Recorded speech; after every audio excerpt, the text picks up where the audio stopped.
I'm Dale Hawkins and running for legislative seat in District 2, Seat B. I'll tell you up front, the Lord has been super gracious with me. First time out, and I don't even have an opponent in the primary. But I have not sat at home and watched football. Well, I haven't done that in about 20 years. So we've run the race just like we have an opponent. We've been doing town halls. There's this crazy lady out there that's running us all over this district. And let me tell you, I put like 2,500 miles in the last 30 days alone. The district is huge. But what I'd like to really speak about just for a few minutes is look, and I think in this crowd, I might be just preaching to the choir, I'm hoping. There is no doubt that our party is in the midst of a civil war. We are not at war with the Democrats. Oh, they're coming. But they're coming one at a time and they switch to ours, right? But within our own party, we have a civil war.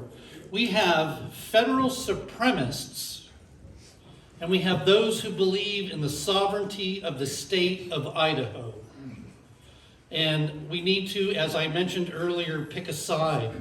I believe that it's going to get ugly toward November. And we need to stand up and fight for Idaho. The pillars of what I am running on are limited government, individual liberty, free enterprise, and the timeless traditions of our founding fathers. And I'll tell you right up front, I didn't make that up. An organization out of Texas designed it.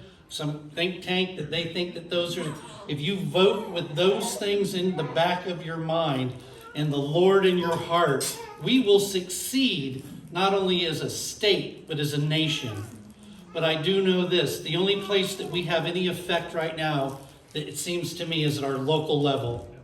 And of course, that does start at school boards and all the so-called election cycles that, you know, we're not Republican or Democrat here, hogwash. City councils are political, you know, as much as any other portion. And the other side's been very good at collecting those places of authority and power. And then we wake up one day and then we see Heather Scott showing us what's entered into our public libraries in our schools, which she'll probably speak to you about. So I won't go on about that. We're in trouble. As a party, we're in trouble. As a state, we're in trouble. 2022 is critical for us. We have an opportunity to change the direction of the state of Idaho.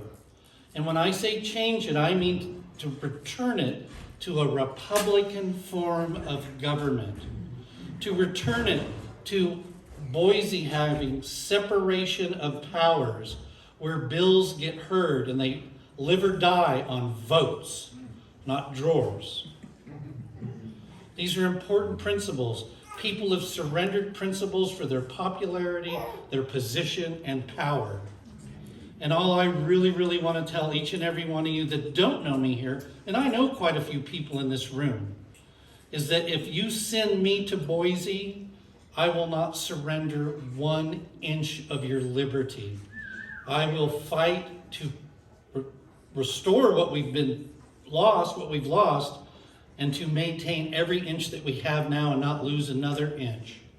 We really, really need to fight. And not only that, when you go and vote on the 17th of May, and then when you return again on November 8th, remember this. We as conservatives, and somebody mentioned this to me tonight, and it's so true. We got to live our lives. We just want to be left alone. But we have to become more involved. Because, you know, I think at some point in this room, everybody's woke up and said, how did we get here? Well, we got here because we thought that when we checked a box at the voting booth, that was our involvement. And it can't be that. It can't be that anymore. We have to stay involved day by day and help those that we send there, not only to maintain who they are, but to give them the support they need. Because without everybody here in the room, nobody there is going to get anything done. So I hope everybody understands that. I thank you so much for coming tonight. Dale Hawkins, Legislative District 2, B. I didn't get 2A. But that's okay. Thank you so much for coming, and thank you, John.